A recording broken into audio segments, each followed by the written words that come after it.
हे एव्हरीवन, माझं नाव निकिता आहे आणि मी नागपूरला राहते. तर आजचा 7th डे होता माझ्या स्टॉलचा आणि आज ना मला थोडं इम्पॉर्टंट काही सांगायचं होतं की मी व्हिडिओज बनवते. त्या व्हिडिओजमध्ये मी कपल्सला घेत नाही, कारण कपल्स लोकांची त्यांची पर्सनल लाईफ असतं. तर मी ओन्ली फॅमिली आणि फ्रेंड्स यांनाच व्हिडिओमध्ये घेते आणि कधी चुकून कपल्स आले पण तर मी व्हिडिओ एडिट करायच्या वेळेस ती क्लिपच डिलीट करते, कारण मला असं असतं की माझ्यामुळे समोरच्याला काहीच प्रॉब्लेम नको व्हायला. पण एक 3rd डेची एक रील होती ज्यामध्ये एक ग्रुप होता फ्रेंड्सचा, त्यांना मी घेतलं होतं. तर ती रील व्हायरल झाली आणि ती त्यांच्यापर्यंत पोचली. तर त्यांचा मला मेसेज आला होता की प्लीज तुम्ही ते क्लिप डिलीट करा, कारण त्यात आम्ही दिसत आहोत.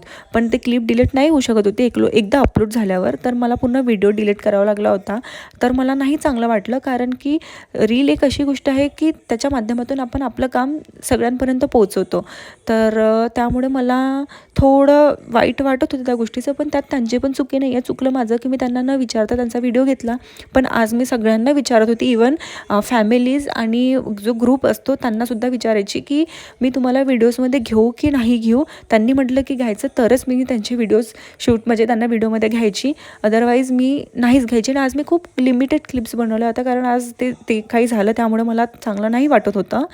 तर त्यामुळे हेच सांगायचं होतं मला. आणि आज मला भेटायला काही स्टुडंट्स आले होते, तर त्यांना भेटून मला खूप छान वाटलं. आणि आज पण माझा सेल छान झाला, म्हणजे सगळंच सेल झालं आज, लवकरच झालं. तर तुम्हाला पण माझे डेझर्ट्स खायचे असतील तर फुटाळा लेकला सेल्फी पॉईंटच्या अपोजिटला माझं स्टॉल असतं एव्हरी फ्रायडे, सॅटर्डे, संडे. आणि थँक्यू गाईज, तुम्ही माझ्या रील्सला एवढं प्रेम देत आहात. असंच प्रेम माझ्या रील्सला आणि माझ्या कामाला देत राहा. बाय.